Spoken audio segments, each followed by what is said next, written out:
ألم نشرح الشريفة. أعوذ بالله من الشيطان الرجيم. بسم الله الرحمن الرحيم. ألم نشرح لك صدرك ووضعنا عنك وزرك الذي أنقض ظهرك ورفعنا لك ذكرك فإن مع العسر يسرا إن مع العسر يسرا فإذا فرغت فانصب وإلى ربك فارغب. بسم الله الرحمن الرحيم. ألم نشرح لك صدرك ووضعنا عنك وزرك الذي أنقض ظهرك ورفعنا لك ذكرك فإن مع العسر يسرا إن مع العسر يسرا فإذا فرغت فانصب وإلى ربك فارغب. بسم الله الرحمن الرحيم. ألم نشرح لك صدرك ووضعنا عنك وزرك الذي أنقض ظهرك ورفعنا لك ذكرك فإن مع العسر يسرا إن مع العسر يسرا فإذا فرغت فانصب وإلى ربك فارغب. بسم الله الرحمن الرحيم. ألم نشرح لك صدرك ووضعنا عنك وزرك الذي أنقض ظهرك ورفعنا لك ذكرك فإن مع العسر يسرا إن مع العسر يسرا فإذا فرغت فانصب وإلى ربك فارغب. بسم الله الرحمن الرحيم. ألم نشرح لك صدرك ووضعنا عنك وزرك الذي أنقض ظهرك ورفعنا لك ذكرك فإن مع العسر يسرا إن مع العسر يسرا فإذا فرغت فانصب وإلى ربك فارغب. بسم الله الرحمن الرحيم. ألم نشرح لك صدرك ووضعنا عنك وزرك الذي أنقض ظهرك ورفعنا لك ذكرك فإن مع العسر يسرا إن مع العسر يسرا فإذا فرغت فانصب وإلى ربك فارغب. بسم الله الرحمن الرحيم. ألم نشرح لك صدرك ووضعنا عنك وزرك الذي أنقض ظهرك ورفعنا لك ذكرك فإن مع العسر يسرا إن مع العسر يسرا فإذا فرغت فانصب وإلى ربك فارغب. آمين. إخلاص الشريفة. بسم الله الرحمن الرحيم. قل هو الله أحد الله الصمد لم يلد ولم يولد ولم يكن له كفوا أحد. بسم الله الرحمن الرحيم. قل هو الله أحد الله الصمد لم يلد ولم يولد ولم يكن له كفوا أحد. بسم الله الرحمن الرحيم. قل هو الله أحد الله الصمد لم يلد ولم يولد ولم يكن له كفوا أحد. بسم الله الرحمن الرحيم. قل هو الله أحد الله الصمد لم يلد ولم يولد ولم يكن له كفوا أحد. بسم الله الرحمن الرحيم. قل هو الله أحد الله الصمد لم يلد ولم يولد ولم يكن له كفوا أحد. بسم الله الرحمن الرحيم. قل هو الله أحد الله الصمد لم يلد ولم يولد ولم يكن له كفوا أحد. بسم الله الرحمن الرحيم. قل هو الله أحد الله الصمد لم يلد ولم يولد ولم يكن له كفوا أحد. بسم الله الرحمن الرحيم.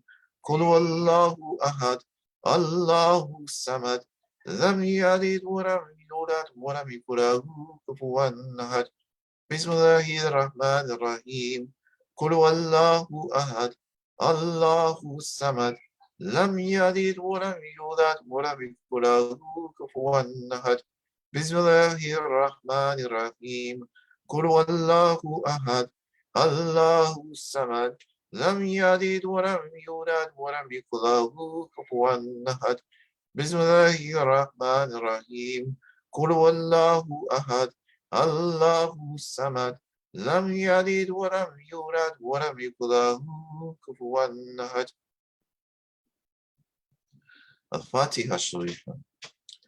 بسم الله الرحمن الرحيم. الحمد لله رب العالمين